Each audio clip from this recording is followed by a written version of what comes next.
ಇನ್ನು 300 ಕೋಟಿ ರೂಪಾಯಿ ಬರ್ತೈತಿ. ಅದು ನಮ್ಮ BSL sugar factory rating marks ಹೋಗಿ ಹಿಂಗಾಗಿ 300 ಕೋಟಿ ರೂಪಾಯಿ ನಮಗೆ ಸಾಲ ಕೊಡ್ತಾರೆ. 300 ಕೋಟಿ ರೂಪಾಯಿ ಸಾಲ ಅದು 8% ಕೊಡ್ತಾರೆ.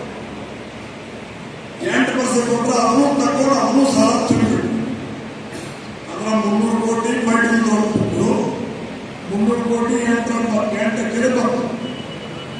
ಆ 300 ಕೋಟಿ ಬಡ್ಡಿ ಎಷ್ಟಾಗೈತಿ? 24 ಕೋಟಿ ರೂಪಾಯಿ. ಈಗ ನಾವು ಬಡ್ಡಿ ತುಂಬಾಕಿದ್ದೀವಂತ 75 ಕೋಟಿ ರೂಪಾಯಿ ತುಂಬ.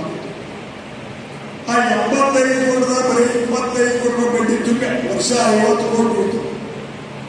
ವರ್ಷ 50 ಕೋಟಿ ಹುಡುಗ 12 ವರ್ಷದಾಗ 600 ರೂಪಾಯಿ 600 ಕೋಟಿ ಸಾಲ ಮುಟ್ಟುತ್ತೈತಿ ಅಂತ ಹೇಳಿದ.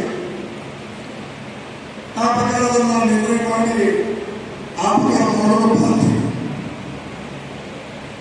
ಇಲ್ಲ ಲೀಸ್ ಮಾಡಿ ಯಾಕೆ ಕೊಡೋದಾಗಿ ಗೋವಾದೊಳಗೆ ನಡೆಸೋದು ಅಂತೇಳಿ ಎಲ್ಲ ನಿರ್ದೇಶಕರು ನನಗೆ ಹೇಳಿ. ಈಗ ಎಲ್ಲ ನಮ್ಮ ನಿರ್ದೇಶಕರು ಬಂದು ಹೇಳಿದಾಗ ಸಹಿತ ಲೀಸ್ ಕೊಡದೆ ನಿರ್ಸಾಕಾಗಿಲ್ಲ. ಮತ್ತಿಲ್ಲಿ ನಮ್ಮೊಂದು ಯಾರು ಟೈಮ್ ಕೊಡ್ರಿ, ನಾವು ವಿಚಾರ ಮಾಡಿ ಹೇಳ್ತೀವಿ. ಯಾರು ನಿಲ್ಬೇಕು 4 ದಿವಸ ಟೈಮ್ ಕೊಡ್ರಿ ಅಂತ ನಾವು ಟೈಮ್ ಕೊಡ್ತೀವಿ. ಟೈಮ್ ಕೊಟ್ಟ ನಂತರ ಟೈಮ್ ತಗೊಂಡು 2 ದಿವಸ ಟೈಮ್ ತಗೊಂಡು ವಿಚಾರ ಮಾಡಿ ಬೆಳಗಾವಿ ಹೋಗಿ ನಿಖಿಲ್ ಕತ್ತಿಯವರು ಭೇಟಿಯಾಗಿ ಇಲ್ಲ ಮತ್ತೆ ನಾವು ಹೆಂಗೆ ಮಾಡಿ ನಡೆಸ್ತೀವಿ. ನಿಖಿಲ್ ಕತ್ತಿಯವರು ಹೇಳಿದ ಈಗ ನನ್ನ ಮುಂದೆ ಹೇಳಲಾಗಿಲ್ಲ, ಕಾಕಾಗ ಹೋಗಿಲ್ಲ ಕೂಡ ಹೇಳಿದವರು ನಮ್ಮ ಬಾಗಿಲು ಹೋಗಿದ್ದರಿಂದ ಕಾಕಾ ಕಡೆ ಮಾಡಿದ್ರೆ ಕಾಕಾ ಕಡೆ ಹೋಗುವ ಹಾಗೆ ತಪ್ಪಿಸ್ತಾವ.